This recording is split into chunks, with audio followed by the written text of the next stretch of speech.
안녕하세요. 사연 읽어주는 남녀입니다. 오늘도 와주셔서 감사드리며 그럼 오늘의 사연 바로 소개해드리겠습니다. 사람의 선입관이라는 게 참 무섭죠. 친정집은 평소 도우미를 쓰지 않았던 집이라 제가 가지고 있는 도우미에 대한 생각은 드라마에서 보던 것 이상은 아니었습니다. 왜 60대 넘으신 아주머니들이 앞치마 두르고 일하시는 모습, 그런 느낌이요. 그래서 처음에 시댁에 인사하러 갔을 때 도우미 아주머니가 인사를 하는데 사실 표정 관리가 안 될 정도로 깜짝 놀랐습니다. 저보다 오히려 더 어린 것 같은 그런 분이 웃으면서 인사를 하시더라고요. 저도 모르게 당황해서 인사도 제대로 못하고 어버버 하면서 얼결에 그냥 고개만 끄덕하고 말았습니다. 시어머니는 몸이 좀 약하신 분이었고 아주 오래전부터 도우미 아주머니가 함께 생활하며 집안 살림을 돌봐주셨다고 해요. 그래서 그런지 가끔 시댁에 가면 시어머니가 두 사람 있는 것 같은 그런 느낌마저 들 정도로 저보다 훨씬 살림에 대해서 빠삭하게 아시곤 했습니다.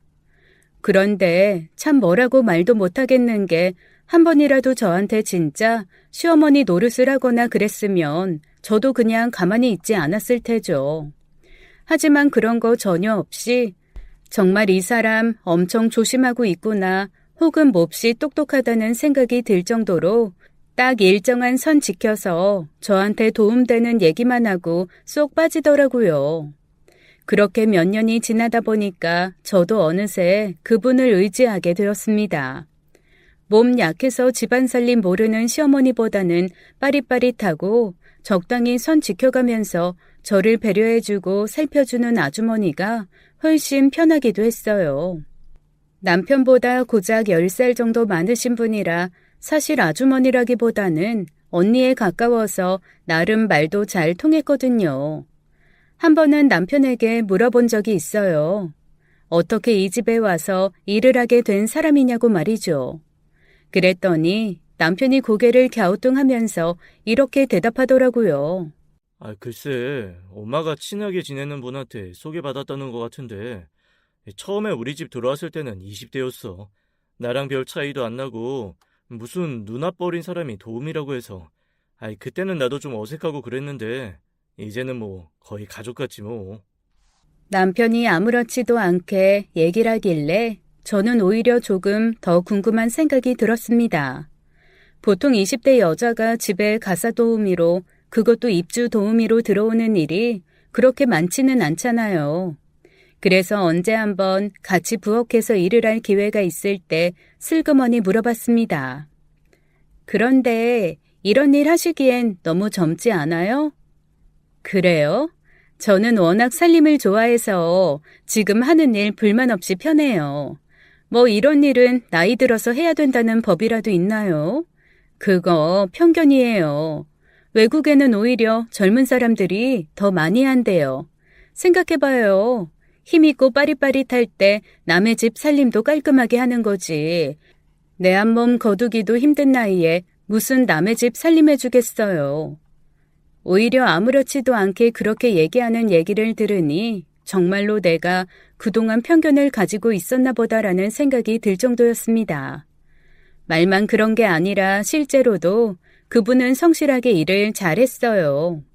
가끔 기묘하게 선을 넘는 것 같은 기류가 느껴지기는 했지만 그걸 가지고 뭐라고 하기에는 사실상 서열 싸움에서 저는 좀 뒤로 밀려난 상황이었거든요.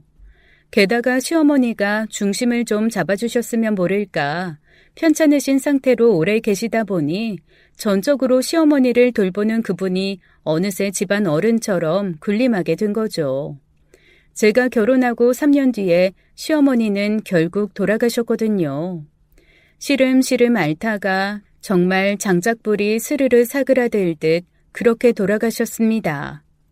이 과정에서 제가 너무 놀랐던 건 도우미 아주머니의 대처였어요. 저희 시어머니가 병원에 들어가셔서 입원을 해야 되는 상황이 발생하자마자 바로 요양보호사 자격증을 따시는 거 있죠. 어차피 간병하려면 자기가 해야 하니 기왕 하는 거 조금 더 제대로 해드려야겠다고 말입니다. 며느리인 저도 안 하는 생각을 그분이 하시고 직접 실행에 옮기시더라고요. 감사하게도 저희 시어머니 정말로 그분 케어로 마지막까지 편안하게 돌아가셨습니다. 저희 집 식구들 다 너무 감사하게 생각했죠.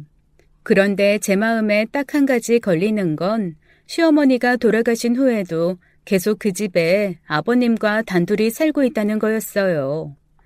아무리 오래 함께한 사이기도 하고 가족 같은 사이 저도 알죠.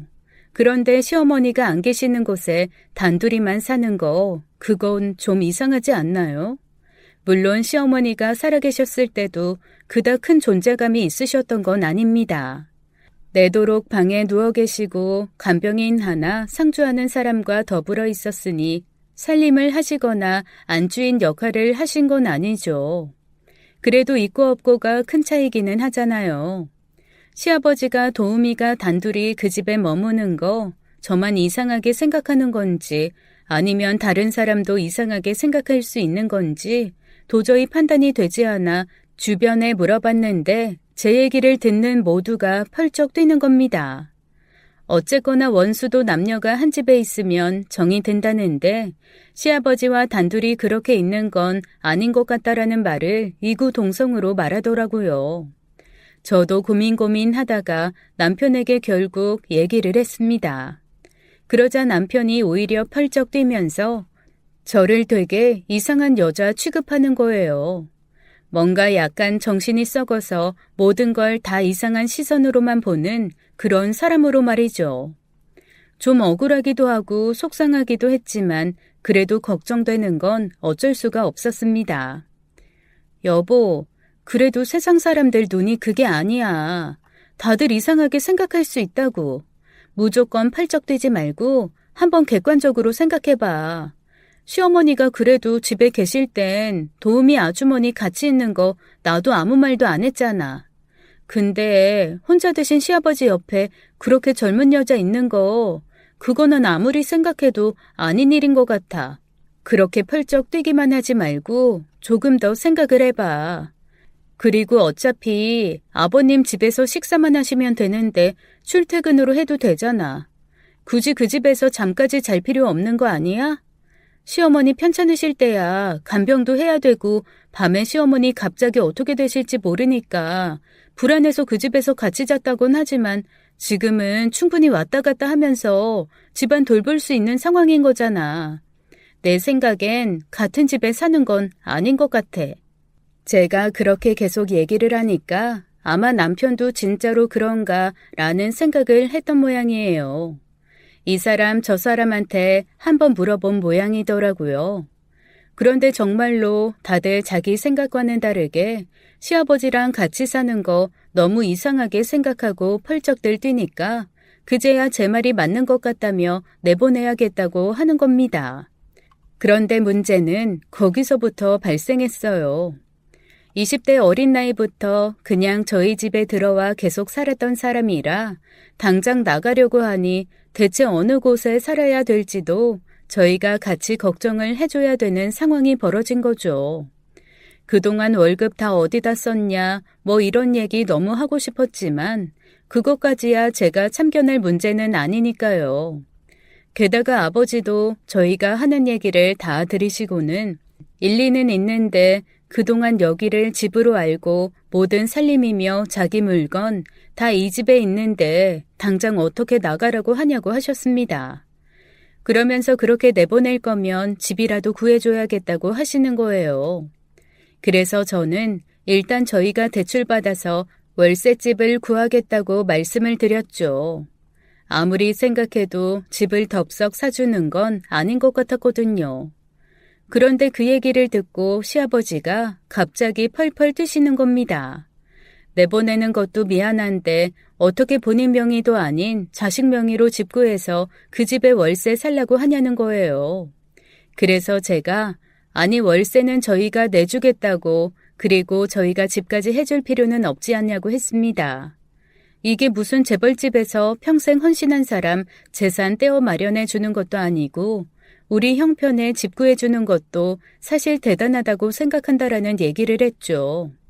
그랬더니 시아버지가 저한테 은혜도 모르고 정도 없는 아이라며 이때까지 했던 얘기 다 원점으로 돌리자고 하시는 거예요. 너무 황당했습니다.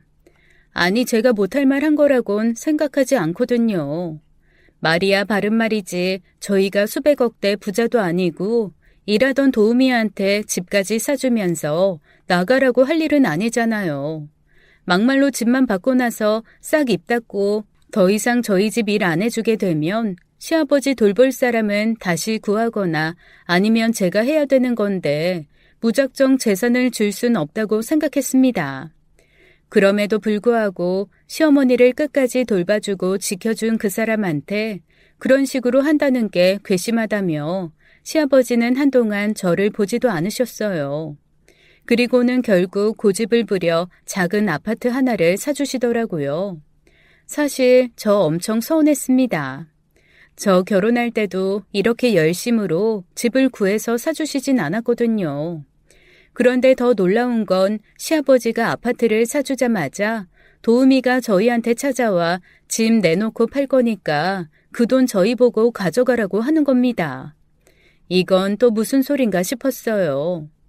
저 같으면 그렇게 집이라도 한 채 생겼으면 옳다쿠나 신난다 하면서 낼름 새 인생 살러 떠나거나 배신까지는 아니더라도 더 이상 저희 집에 충성하지 않을 것 같았거든요. 그런데 너무 화사한 얼굴로 저를 찾아와서는 자기 이 집 필요 없다고 이거 그냥 저희 다시 줄 테니까 팔아서 재산하라고 하는 겁니다. 저도 남편도 너무 황당해서 아무 대답도 못하고 멍하게 바라보기만 했죠. 그랬더니 그 도우미가 이렇게 얘기하더라고요. 제 친엄마 모신다는 느낌으로 어머님 모시고 보내드렸어요. 이런 거 요구하고 받으려고 한 거 아니에요. 그리고 그동안 월급 넉넉하게 주셔서 충분히, 정말 충분히 저 살 만큼은 있습니다. 저 그냥 제가 근처에 작은 집 구할 테니까 제가 아버님이랑 같은 집 있는 거 불편하시면 거기서 출퇴근하면서 아버님 돌봐드릴게요. 이런 거 바라고 한 거 아니라서 다시 돌려드리는 거예요. 대신 제가 두 분한테 이거 돌려드렸다는 것만 증거로 좀 남겨주세요. 아, 입출금 기록이 있으니까 그게 증거가 되겠네요. 아니, 아버님이 아시면 난리 나실 텐데. 굳이 아실 필요 없죠. 어차피 저희 집 오실 일도 없고 저한테 그 집 어떻냐고 얘기하실 것도 없고 이미 명의 이전까지 다 된 마당에 등기부 등본 또 떼어보실 일도 없을 거고요. 그냥 이건 자녀분들과 저만 알고 있는 얘기로 해요. 괜히 아버지 또 마음 불편하게 하지 마시고요. 저기 굳이 이러실 필요가 있어요? 그래도 어떻게 보면 퇴직금처럼 저희 아버님이 주신 건데 저희로서는 손해보는 게 아니라 오히려 큰 재산 생기는 거라 싫지는 않은데 좀 이해가 안 돼서요. 말씀드렸잖아요. 이런 사례 바라고 한 일 아니고 앞으로 바랄 일도 없다고. 월급 밀리지 않고 충분히 받았고 수시로 챙겨주시는 것들 있으니 소탐대실하지 않으려고요. 사실 그 얘기를 들으면서 제 얼굴이 좀 빨갛게 달아올랐습니다. 세상에 이런 사람도 있구나 싶으면서 이런 사람을 괜히 의심한 건가 싶었어요. 정말 세상은 참 넓고 사람은 참 다양하구나라는 생각이 다시 한번 들었습니다. 게다가 마지막에 한 말인 소탐대실이라는 단어가 확 마음에 와서 박혔습니다. 당장 눈앞의 아파트보다 오래오래 일하는 걸 택하겠다는 말 같아서 참 희한한 사람이다 싶으면서도 대단하다라는 생각이 들었거든요. 사실 일반적으로 그런 선택하기가 쉽지는 않잖아요. 솔직히 아파트가 아니라 인형의 집을 사준다고 해도 신난다고 받을 판에 아파트를 물리다니 정말 놀랄 일이었습니다. 남편도 계속 침묵을 지키다가 도우미 아주머니가 집대문을 나서자마자 한숨 푹 쉬면서 저한테 한 소리 확 쥐어 박더라고요. 야, 속 시원하냐? 아, 나 진짜 태어나서 제일 창피했다. 이게 이렇게까지 쪽팔릴 일로 만들 거였냐, 진짜? 이게 진짜, 어?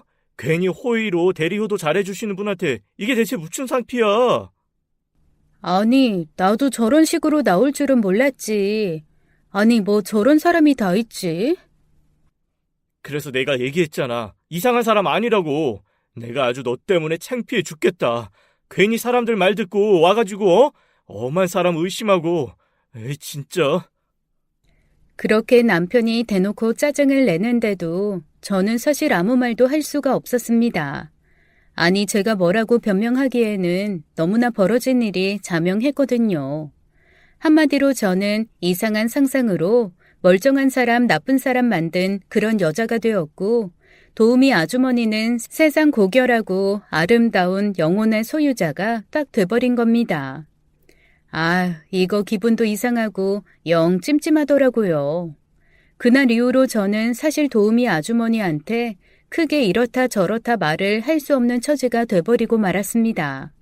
한마디로 뭔가 약점 잡힌 것처럼 그분이 하시는 그 어떤 일에도 제가 하는 말이 안 먹힐 것 같은 그런 상황이 되어버린 거죠. 그건 또 그거대로 기분이 영 안 좋더라고요.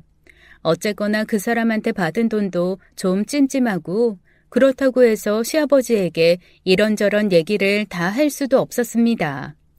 시아버지와 도우미 아주머니가 함께 있는 자리에서는 괜히 도우미 아줌마 눈치 보게 되고 이거는 시어머니 살아계실 때도 하지 않았던 시집살이를 제가 알아서 시작한 느낌이었어요. 뭐랄까 무슨 얘기를 해도 저는 속물에 소탐 대시라는 사람이고 도우미 아주머니는 고결하게 올바른 판단을 하는 훌륭한 사람으로 세팅이 끝나버린 느낌이랄까요. 그렇게 기묘하고 불편한 생활이 몇 달 지속되었습니다. 그리고 사건은 저희가 도우미 아주머니의 아파트 판 금액을 받고 6개월 정도 지난 후에 발생했어요. 저희 시아버지가 무슨 백신 주사를 맞으시고 그 후유증 때문에 알아누워 버리신 거죠. 아무래도 연세가 있으시고 주사 후유증이라 불안하기도 해서 병원에 입원을 시키고 싶었지만 그 상황도 여의치가 않았어요. 병실을 구하기도 어려웠고 저희가 불안하다고 해서 아무 병원이나 입원하는 것도 쉽지는 않았거든요. 결국 집에서 앓는 수밖에 없었죠. 평소에 도우미 아주머니가 워낙 잘하시니까 크게 편찮으실 일도 신경을 쓰진 않았거든요. 근데 이번에는 아버님을 집에 그렇게 둔 채 가만히 있는 게 영 마음이 불편했습니다. 하지만 아버님이 맞으신 백신이 전염성이 있는 질병에 관한 것이어서 가볍게 그 질병을 앓고 계신 거였거든요. 괜히 저희가 갔다가 옮으면 안 된다고 일단 저희 부부 출입도 막으신 참이었습니다. 이미 한번 앓고 면역이 생긴 도우미 아주머니가 어쩔 수 없이 당분간 그 집에 머물면서 아버님을 돌보는 것밖에는 할 수 있는 게 없었어요. 하지만 어쩐지 제 마음에 그냥 한번 괜히 가보고 싶더라고요. 잠깐 들여다본다고 해서 뭐 옮기야 하겠나 싶은 마음도 있었고 어쨌거나 앓고 계신 분 모르쇠로 일관하는 게 영 마음이 쓰였습니다. 그리고 사람이 그렇게 뭔가 마음이 쓰일 때는 다 이유가 있다는 걸 저는 그날 확실하게 깨달았어요. 평소 하지도 않는 찰밥을 바리바리 해서 아버님께 전화를 드렸는데 전화를 안 받으시더라고요. 그래서 도우미 아주머니에게도 전화를 했는데 역시나 전화를 받지 않으시는 겁니다. 어차피 비밀번호도 알겠다. 그냥 가서 기다리면 뭐 들어오시겠지 하는 안일한 마음으로 찰밥을 양손 가득 들고 시댁으로 향했습니다. 그리고 대문을 여는 순간 저는 제 눈앞에 펼쳐진 광경을 보고 할 말을 잃었습니다. 시아버지가 거실에 대자로 누워 계시고 그 위에 도우미 아줌마가 시아버지 위에 앉아 있더라고요. 시아버지의 우통은 벗겨진 상태였고 도우미 아주머니는 반바지에 민소매를 입고 있었습니다. 너무 놀라서 버럭 소리를 지르며 제 손에 들고 있던 찰밥을 떨어뜨리고 말았어요. 시아버지가 엄청 당황한 얼굴로 새아가 새아가 하면서 저를 계속 불렀지만 저는 시아버지의 부름에도 아랑곳 않고 일단 핸드폰부터 꺼내서 미친 듯이 사진을 찍었습니다. 물론 둘 다 옷도 입고 있는 상태였지만 저는 너무 놀라 제가 본 광경을 잊을 수가 없었어요. 거기다가 더 기가 막힌 건 도우미의 표정이었습니다.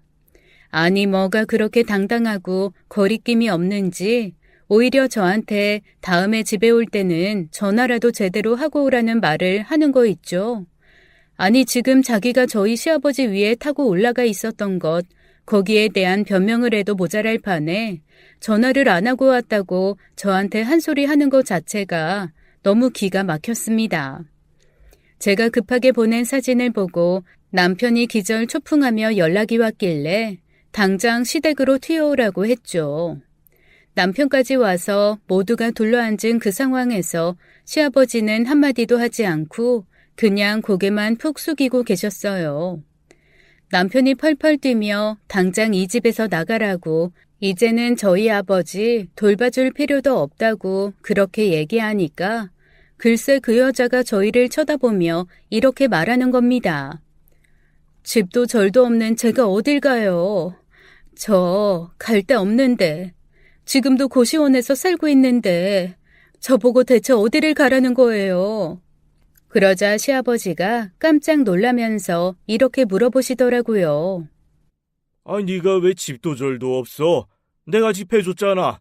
그거 어떻게 하고 집도 없이 고시원에서 살아? 저 그 집 이분들한테 뺏겼어요. 뭐라고? 아, 그게 무슨 말이야? 뺏겼다니? 아버님이 깜짝 놀라며 저희를 노려보시더라고요. 저랑 남편은 순간 너무 당황해서 할 말을 잃고 서로를 바라보기만 했습니다. 아니 이건 말이 너무 다르잖아요.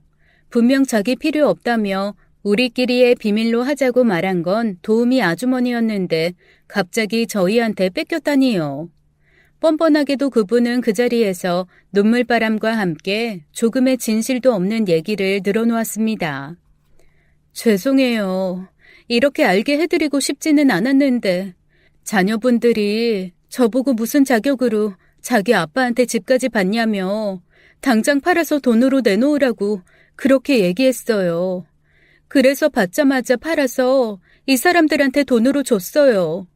계좌 이체한 내역 다 있으니까 확인해 보셔도 되고요. 그리고 저 너무 억울한 거 하나 말씀드리면 지금 이 난리 치시는 거 정말 오해거든요.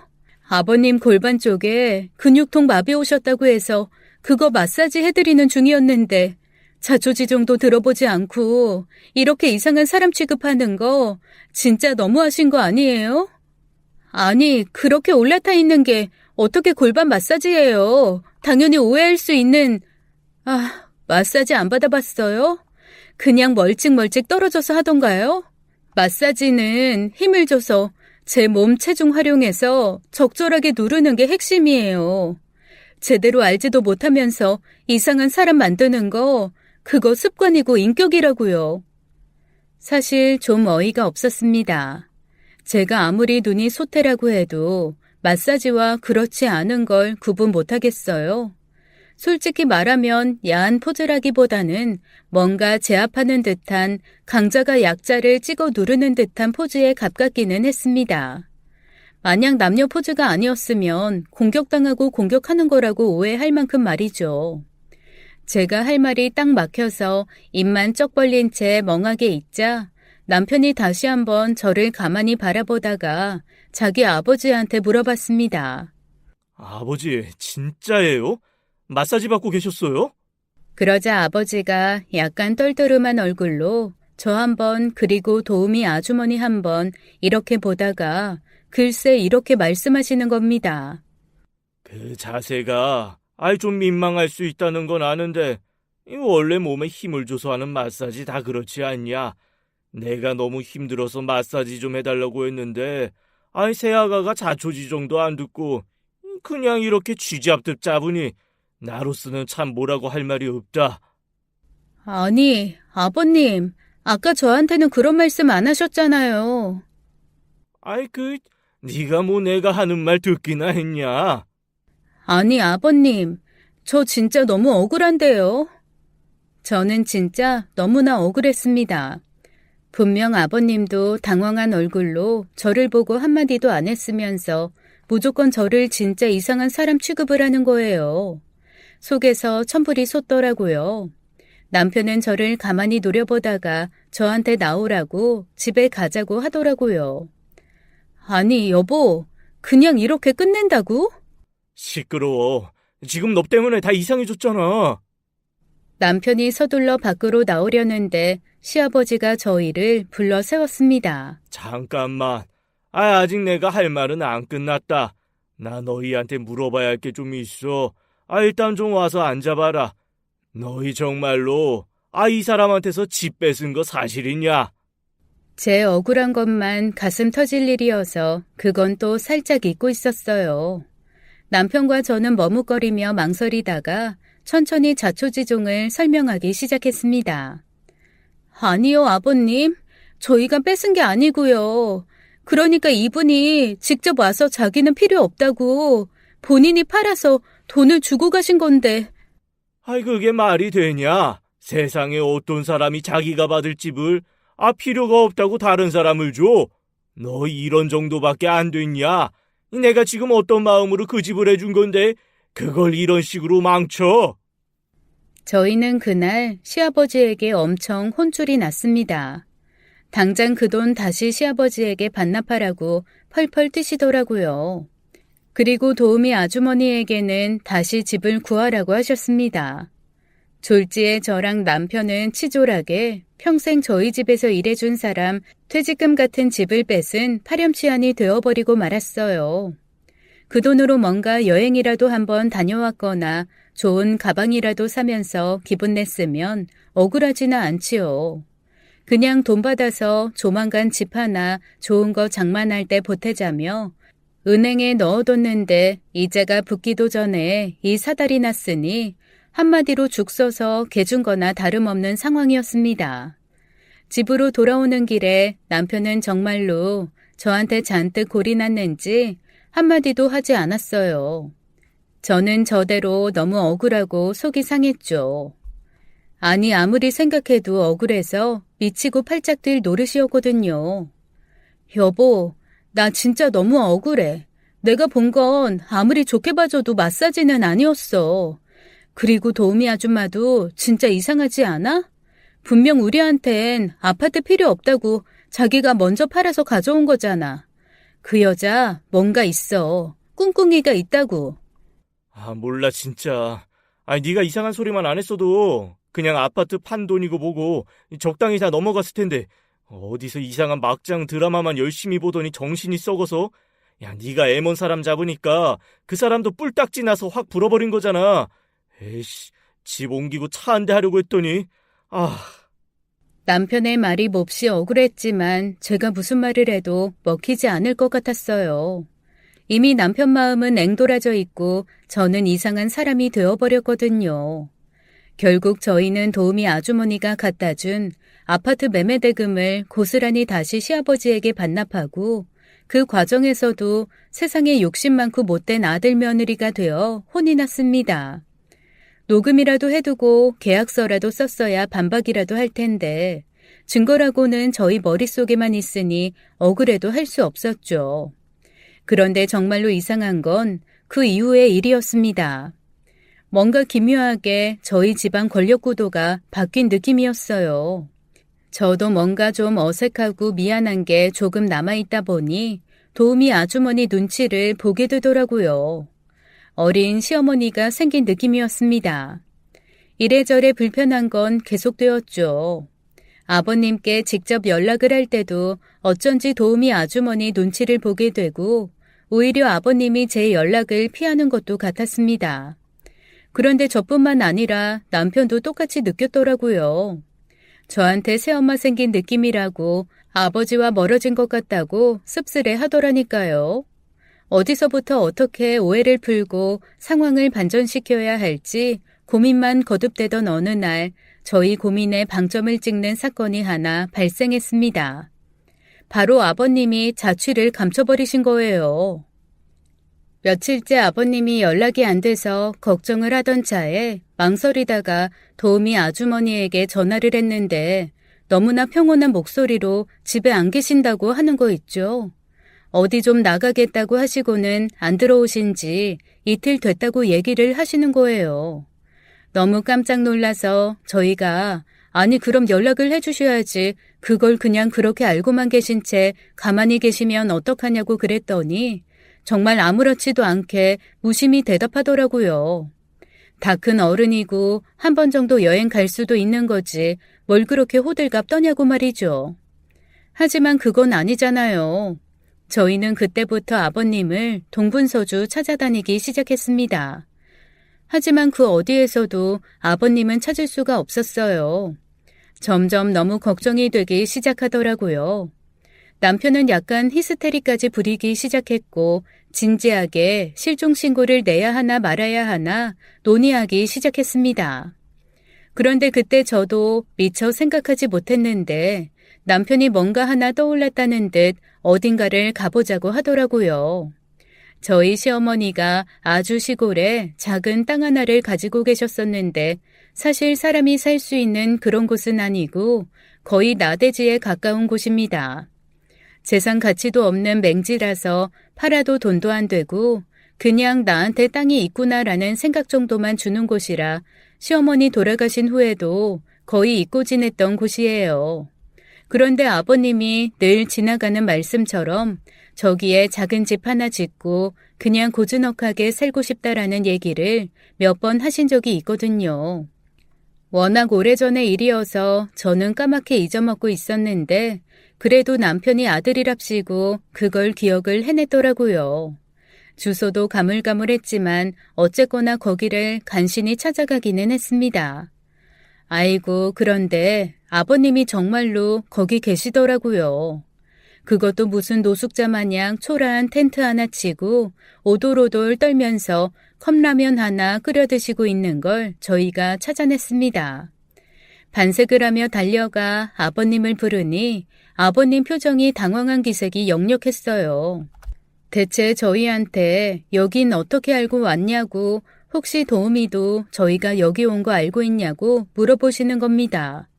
순간 저도 남편도 좀 당황했어요. 아니 자식들이 찾아갔으면 반가워하거나 피하거나 둘 중 하나는 하실 줄 알았는데 대뜸 도우미가 저희 여기 온 거 아냐고 물어보실 줄은 꿈에도 생각을 못했거든요. 아니요, 아버님. 그분은 모르실걸요. 저희가 그냥 아버님 찾겠다고만 얘기했지 어디 가서 찾겠다고 얘기 안 했으니까요. 그래, 아이 잘했다. 나 여기 있는 거 절대 말하지 마라. 알았지? 절대 말하면 안 된다. 그제야 남편도 뭔가 이상하다 싶었던 모양입니다. 이때까지 제가 계속 아무래도 뭔가 이상하다고 했을 땐 쓸데없이 또 막장 드라마 보고 이상한 생각한다고 저한테 엄청 구박했었거든요. 그런데 아버님이 계속 도우미한테 절대 말하지 말라고 자기 여기 있는 거 아무한테도 말하지 말라는 말을 반복하시니까 그제야 그 사람도 어라, 내 마누라가 말한 게 뭔가 이유가 있나 본데라는 생각을 하는 것 같더라고요. 조심스럽게 아버님께 물어보기 시작했습니다. 아버지, 혹시 저희가 모르는 뭔가 있어요? 도우미 아주머니랑 뭔가 일이 있는 거예요? 그러자 아버님이 입을 꾹 다물고 아무 말도 하지 않은 채 그냥 앞에 놓여있던 소주만 벌컥벌컥 들이키시더라고요. 저희 아버님 그렇게 말없이 술 들이키실 땐 뭔가 확실히 일이 있기는 있는 거거든요. 이거는 반드시 저희가 들어야겠다는 생각이 들었습니다. 아버지, 그러지 마시고 그냥 속 시원하게 좀 얘기 좀 해보세요. 저희 무슨 말이든 들을 준비가 되어 있어요. 혹시 진짜예요? 혹시 둘이 사귀세요?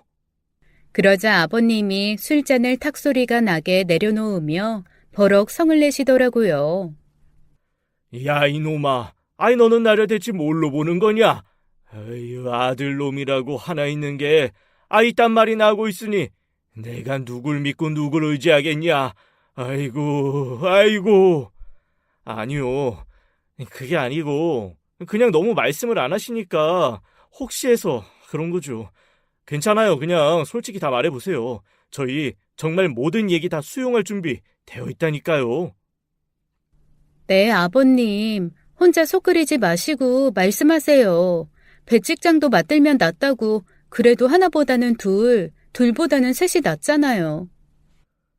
에휴, 이 아들놈도 이렇게 지 애비를 모르는데 내가 누굴 믿고 무슨 얘기를 하겠냐.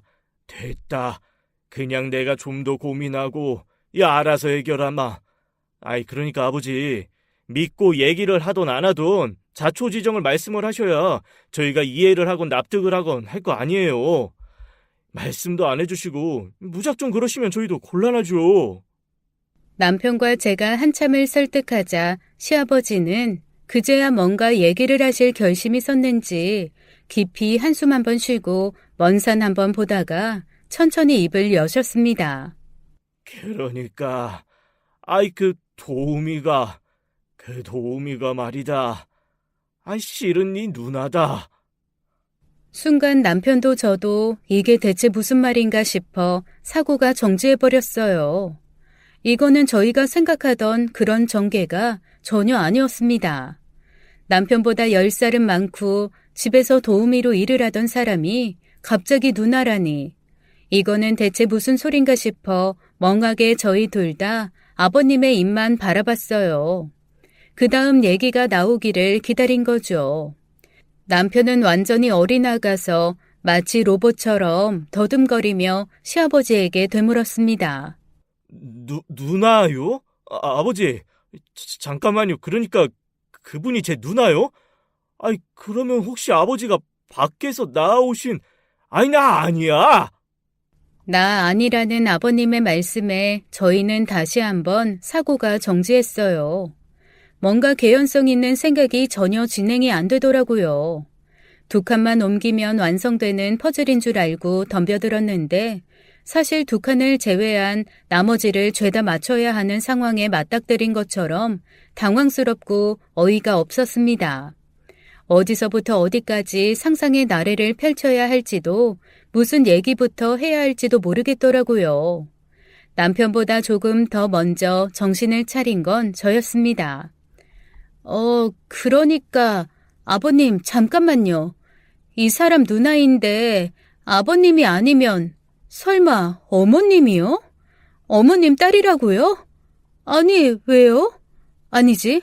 아니 어떡해요? 아니 그러니까 누가요? 아우 진짜 너무 놀라니까 단어가 생각이 안 나네. 그러니까 그게 어떻게 된 일인 거예요? 맞아요? 어머님 딸이에요?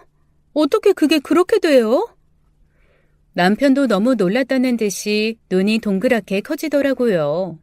아버님이 털어놓으신 얘기는 한편으로는 아버님의 지고지순한 수뇌부 이야기이기도 했고 한편으로는 저희 어머님이 죽는 날까지 숨기고 싶어 애썼던 비밀이기도 했습니다. 또 한편으로는 한 여자의 슬픈 인생 얘기면서 삐뚤어진 집착에 대한 얘기이기도 했죠. 저희 어머님이 아버님과 결혼하시기 전에 한 번 결혼을 하신 적이 있대요. 그런데 그 남자가 동네에서도 알아주는 아주 개차반인 남자였다고 했습니다. 아마 어머님과도 정상적인 연애 과정을 거쳐서 결혼을 하신 게 아니라 어머님이 겁탈 비슷한 걸 당하셨고 아이가 생겨 그냥 그 사람과 어쩔 수 없이 살림을 차리는 그런 과정을 겪으신 듯 했어요. 아버님이 워낙 돌아가신 어머님에 대한 사랑이 지극하셔서 돌아가신 지금에도 그 얘기를 꺼내는 걸 몹시 가슴 아파하시더라고요.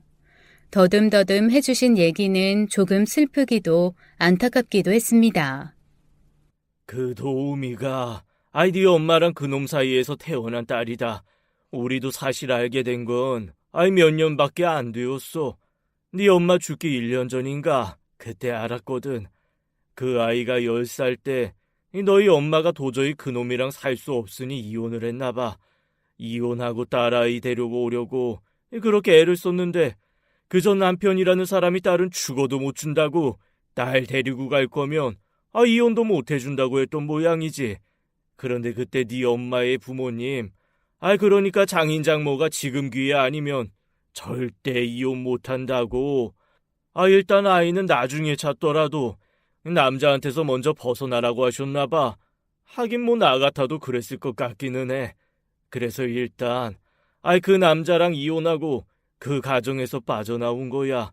그리고 나서 아이를 찾으러 갔을 때는 이미 그 남자도 아이도 흔적 없이 사라졌대. 그러다가 나랑 만나 결혼하고 이 결혼하면서도 나한테 말한 첫 번째 조건이 그거였다.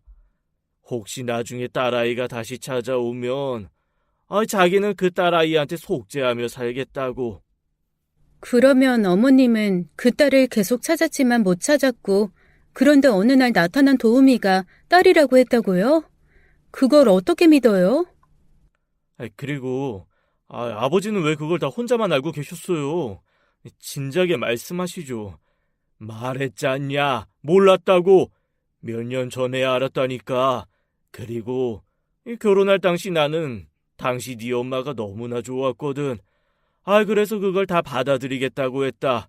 찾기도 많이 찾았고 데리고 와서 입양 절차 밟아 내 딸로 키우려고 정말 백방으로 찾았는데 못 찾겠더라고.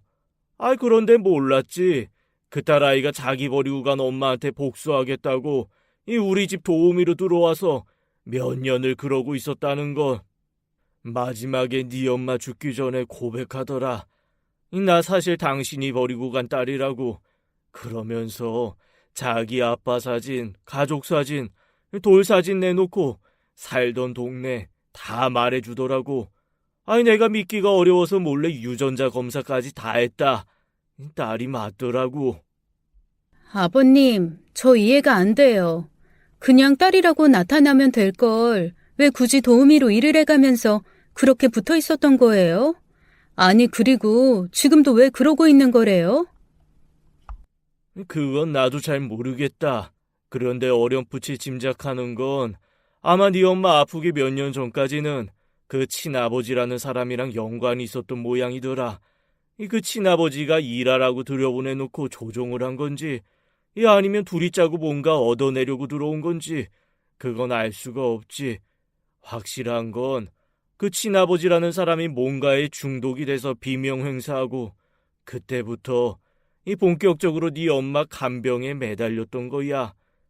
그러니까 아버지 말씀은 자기 친아빠랑 짜고 우리 집 재산 털어먹으려다가 친아빠가 세상을 떠난 후에는 그냥 이도저도 못하고 붙어 있었다는 거네요. 내 생각엔 그래. 어쨌거나 그동안 도우미로 지내면서 우리 집 재산 상황 다 파악하고 비밀 다 파악하고 그거 다 알고 있으니 돈 내놓으라고 그때부터 협박을 하더라고. 네 엄마가 급격하게 몸이 약해진 시기가 그때야. 충격으로 사실 한 보름은 실어증까지 왔었어. 나 그 도우미가 네 엄마 딸이라는 거 알고 그거 알고 나서부터 네 엄마 도우미 손에 혼자 안 맡겼다.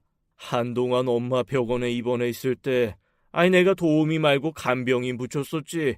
그때야. 그제야 어머님 돌아가시기 1년 전부터 아버님이 굳이 집이며 병원까지 간병인을 따로 들여서 어머님을 보살폈던 게 생각이 났습니다. 그때는 남편이랑 굳이 돈 들여서 왜 요양보호사 자격증 있는 도우미 말고 간병인을 또 들이실까? 참 아버님도 유난이시다. 그냥 그러고 말았는데 아버님으로서는 혹시 도우미가 어머님께 해코지를 하지 않을까 걱정이 돼서 하신 행동이었더라고요. 남편이 왜 아버님께 그렇다면 왜 저희한테 말씀 안 하셨냐고 물었습니다. 그러자 시아버지는 저희가 끝까지 몰랐으면 좋겠다고 한 게 어머님 유언이었다며 그 유언을 끝까지 지켜주고 싶었다고 하셨어요. 그러면서 아파트 사준 것도 그냥 이걸로 이거 먹고 떨어져라 하는 심정으로 해주신 거라고 하더라고요. 그렇지 않으면 어머님 유언과는 다르게 저희한테 지금 있는 이 상황을 다 말을 하고 재산 분배까지 다 해줘야 되는 상황이 올 것 같아서 그게 너무 걱정되고 싫으셨대요. 다행인지 불행인지 어머님도 마지막에는 자기 딸이 어떤 마음 먹고 어머님한테 접근했는지를 알아서 당신이 가지고 있던 재산은 다 아버님께 귀속시켜버리고 변호사한테도 잘 얘기해서 딸한테 남기는 건 얼마 없게 조치를 해놓으셨다고 하더라고요. 그런데 도우미 아주머니 그런 어머니의 조치를 받아들일 수가 없었던 거죠. 그래서 틈만 나면 아버님에게 협박을 하고 있었던 거였습니다. 제가 봤던 그 마사지 사건도 아버님과 얘기를 나누다가 얘기가 통할 것 같지 않으니 완력을 쓰다가 저한테 들킨 거였더라고요. 너무 어이가 없고 기가 막혔습니다. 어쨌거나 자기 친엄마 재산 노리고 들어와 그 오랜 시간 도우미로 옆에 있으면서 호시탐탐 재산이 얼마나 되는지 어떻게 해야 이 재산을 뺏을 수 있을지를 고민한 거잖아요. 그 오랜 시간 복수를 생각했다는 것도 기가 막혔고 그 모든 시간 동안 가족이지만 가족이 아닌 척 마치 기생충처럼 붙어 있으면서 모든 걸 누리고 지켜봤다는 것도 너무 끔찍했습니다. 저희 모르게 본인 혼자서 가족에 대한 것들을 수집하고 알면서 얼마나 음흉하게 많은 작전을 짰겠어요. 그거 자체가 너무 소름 돋고 끔찍하더라고요. 음식에 그동안 뭐 안 좋은 것을 꾸준히 넣은 게 아닐까. 혹시 어머님이 돌아가시기 전에 그 여자가 뭔가 나쁜 짓을 한 건 아닐까. 새삼 정말 오만 나쁜 상상이 다 들었습니다. 그리고 한편으로는 아버님이 안쓰럽더라고요. 그 오랜 세월 혼자 이 비밀을 감당하고 저희한테 알리지 않으려고 애쓰셨던 거잖아요. 게다가 그 모진 오해를 혼자 감내하면서 자식한테 이상한 오해를 받을 때도 기면 기다 아니면 아니다 말 못하고 계셨으니 얼마나 답답하고 속상하셨겠어요. 안 그래도 아파트 사건에 불륜 오해까지 겹치면서 저희가 세모 눈을 뜨고 아버님을 보고 있다는 걸 알고 도우미가 시아버지를 점점 더 압박했던 모양입니다. 재산을 내놓으라는 협박도 모자라 어차피 저희는 진실을 모르니 차라리 이렇게 오해받은 김에 진짜로 같이 살아보자라는 말까지 했다고 하더라고요. 너무 소름 끼치고 어이가 없었습니다. 어떻게 그런 생각을 할 수 있는 걸까요? 아무리 돌아가신 엄마지만 그 엄마와 부부의 연을 맺었던 사람과 이어질 생각을 했다는 것 자체가 너무 징그러웠습니다. 남편이 그 얘기를 듣고 기가 막히다는 듯이 땅이 꺼져라 한숨을 쉬더라고요. 점점 더 스토커처럼 변해가며 달겨드는 도우미, 이상한 시선으로 감시하듯 자신을 보는 자식들, 결국 혼자서 그 모든 걸 감당하기가 어려웠던 아버님이 그냥 에라 모르겠다 하고 일단 도망을 와버리신 거였어요. 저희한테 말도 못하겠고 그렇다고 어디 얘기할 곳도 없고 그런 아버님이 선택할 수 있었던 건 가장 불쌍한 결과였던 거죠. 그제야 왜 도우미가 아버님이 사라졌는데도 그렇게 아무렇지도 않게 어딘가 있겠죠라며 무심했는지 이해가 되었습니다. 사실 피 한 방울 안 섞인 아버님이 자신한테 재산만 주면 되는 거지 생사 따위 아무 관심이 없었던 거죠. 새삼 안타깝기도 하고 속상한 마음이었습니다. 남편이 심각한 얼굴로 한참 고민을 하다가 이렇게 얘기를 하더라고요. 아버지, 어쨌거나 엄마 생각하면 아예 모른 척하는 건 아닌 것 같고요. 제가 한번 잘 설득해 볼게요. 그러니까 아버지는 아파트 한 채 정도 주면은 그냥 떨어뜨려 낼 수 있을 거라고 생각하신 거죠? 그랬지. 사실 그건 네 엄마가 얘기한 것이기도 했어. 어떤 무서운 마음을 먹고 왔던 간에 네 엄마한테는 아픈 손가락이고 어떤 세상 떠나는 날까지 신경 쓰였던 자식이니까. 좀 더 법적으로 알아보긴 해야겠지만 사실 그 사람이 저희한테 아파트 한 채 이상 받을 수 있을 것 같지 않거든요. 어쨌거나 아버지와는 상관없이 돌아가신 어머니와 전 남편과의 아이고 지금 현재 아버지하고는 법적인 관계 없는 거잖아요. 그렇다고 호적에 올린 것도 아니고요. 제가 법적으로 해결하겠습니다. 진작 말씀하셨으면 굳이 아파트까지 안 줘도 될 수 있었을 텐데요. 말했지 않냐. 그건 너희 엄마 생각해서 그런 거거든. 그 사람 혼자 끙끙 말도 못하고 앓는 것 같아서 내가 먼저 약속했거든. 당신 딸이 어떤 의도를 갖고 왔건 어쨌거나 옆에서 가는 길까지 돌봐준 거는 맞지 않냐고. 그렇다면, 내가 살집 하나는 마련해주겠다고. 물론 나도 마냥 편하고 좋은 마음은 아니었다. 마지막에도, 오죽 내가 불안하고 믿을 수가 없었으면 사람을 하나 더 붙였겠냐. 그래도 대놓고 해코지한 건 없으니까 내가 그거라도 하나 해주는 게 네 엄마가 저승에서라도 마음이 편할 것 같아서 그래서 그런 거야. 그러자 남편도 고개를 끄덕끄덕하며 알겠다고 이해한다고 얘기를 하더라고요. 저 역시도 시아버지가 어떤 마음으로 그런 판단을 하신 건지 납득은 되었습니다. 그만큼 어머님을 깊이 사랑하신 거겠죠. 오랜 시간 대화를 나눈 후에 남편은 저랑 아버님만 거기에 남겨놓고 혼자 도우미 아줌마를 만나러 올라갔습니다. 아버님을 같이 모시고 가고 싶었지만 아무래도 아버님이 당분간은 좀 멀리 떨어져 계시는 게 맞을 것 같다고 하더라고요. 저도 그렇게 생각했고 아버님을 거기다가 혼자 두는 건 아닌 것 같아서 제가 아버님과 같이 있기로 했습니다. 저와 단둘이 남은 아버님은 저한테 미안하다며 사과를 하시더라고요. 그때 그렇게 제가 놀라고 당황했을 때 다 털어놓고 도움을 요청하고 싶었는데 그랬다가는 저희한테 또 어떤 피해가 갈지 모르고 무엇보다 돌아가신 어머님한테 미안할 상황이 생길까봐 못했다며 용서해달라고 하셨습니다. 아니에요, 아버님. 제가 죄송해요. 어떤 일이 있었더라도 제가 그냥 아버님을 일단 믿어드렸어야 하는데 저도 잘한 거 없어요.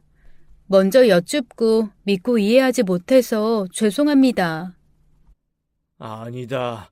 네가 이런 상황 상상이나 했겠냐. 사실 나도 늙어서 멍해진 건지 아니면 이 상황들이 다 꿈 같고 어이가 없어서 멍한 건지 몇 년 전부터 믿기지도 않고 그저 멍하기만 하다. 지금에야 그냥 너희한테 털어놓고 도움 요청할 걸 괜히 혼자 끙끙 앓았다 싶기도 하고. 그건 좀 그래요, 아버님. 저희 그렇게 몰상식한 자식들 아니에요. 그리고 그 이도 욕심은 좀 있지만 아버님, 어머님이 버릇없이 못되게 키우지 않으셨잖아요. 좀 더 저희 믿고 논의해 주셔도 돼요. 아유, 세상에. 그동안 그래. 얼마나 혼자 마음고생이 심하셨어요. 아휴. 뭔가 시무룩하니 기가 죽은 아버님을 위로해 드리는데 그냥 어쩐지 좀 아버님이 짠하기도 하고 안쓰럽기도 하고 마음이 복잡하더라고요. 그로부터 며칠 동안 저는 아버님과 데이트하듯 근처를 돌아다니며 소도시 여행도 하고 멍하게 숲에 앉아 아무 말 없이 경치 구경도 하면서 나름 힐링하는 시간을 가졌습니다. 처음 찾아냈을 때는 불안하고 불안정해 보였던 아버님도 조금씩 제가 처음 배웠을 때의 모습, 온화하고 차분한 느낌을 찾아가시더라고요. 그렇게 아버님과 다정히 시간을 보내고 있는데 며칠 뒤에 남편에게 연락이 왔습니다. 법적으로 변호사 도움받아서 자문 다 받았고 그걸 가지고 도움이랑 대화를 했다네요. 처음에는 이것저것 주장을 하길래 남편이 화도 안 내고 싸움도 없이 논리적으로 응대를 했나 봐요. 이 사람이 또 자료 들이대며 설명하면 아주 손댈 곳 없이 냉정하게 잘하거든요. 변호사까지 대동해서 차근차근 설명하자 도우미도 자기가 더 붙어 있어 봐야 크게 얻을 게 없다는 결론을 내린 모양이더라고요. 그냥 저희가 주는 아파트 그거 받고 소위 말해 먹고 떨어지겠다는 의견을 전해온 모양입니다. 물론 그날 이후 그 어떤 것도 요구하지 않고 나타나지 않겠다는 약속까지 말이죠. 아버님이 너무 다행이라고 이만하길 진짜 다행이라며 눈물까지 글썽이면서 좋아하셨어요. 그리고는 혼자서 이렇게 중얼거리시더라고요. 이 정도 했으면 저승에 있는 네 어머니도 그냥 적당히 만족하고 잘했다 해주겠지. 나 할 만큼 한 거겠지. 그럼요. 아버님, 제가 보장하는데요. 이거보다 더 잘할 순 없어요. 아버님 진짜 최선을 다하셨어요. 어머니가 정말 고마워하고 계실 거예요. 전 그렇게 생각해요. 그러자 시아버지 얼굴에 아주 오랜만에 구김살 없는 환한 웃음이 피더라고요. 제가 아버님을 젊은 도우미랑 놀아나는 이상한 사람 취급한 건 너무 죄송했지만 그래도 그 오해 때문에 아버님이 혼자서 끙끙 숨겨왔던 비밀이 풀린 건 다행이었습니다. 일이 더 커지기 전에 다 해결된 것 같아서 조금 마음도 놓이고요. 남편은 도우미가 원하는 지역, 원하는 아파트를 계약하는 것까지 직접 참여해서 해결했고 그래도 마지막으로 정중히 인사는 했다고 하더라고요.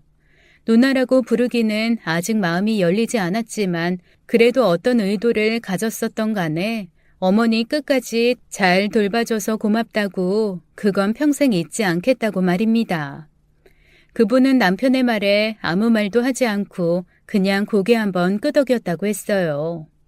평소에도 무슨 생각을 하는지 알 수 없던 사람이었는데 끝까지 미스테리하게 사라지더라며 남편이 살짝 허탈하게 웃더라고요. 아, 그리고 앞으로는 도움 없이 그냥 저희 부부가 아버님 모시고 살려고요. 막말로 얼마나 더 사실지 모르는데 그냥 저희랑 함께 아웅다웅 하면서도 함께 사는 그런 기쁨 아버님이 마음껏 누리셨으면 좋겠거든요. 지금까지 사연 읽어주는 남녀였습니다. 끝까지 시청해주신 여러분 감사드리며 저희는 다음 사연으로 돌아올게요. 감사합니다.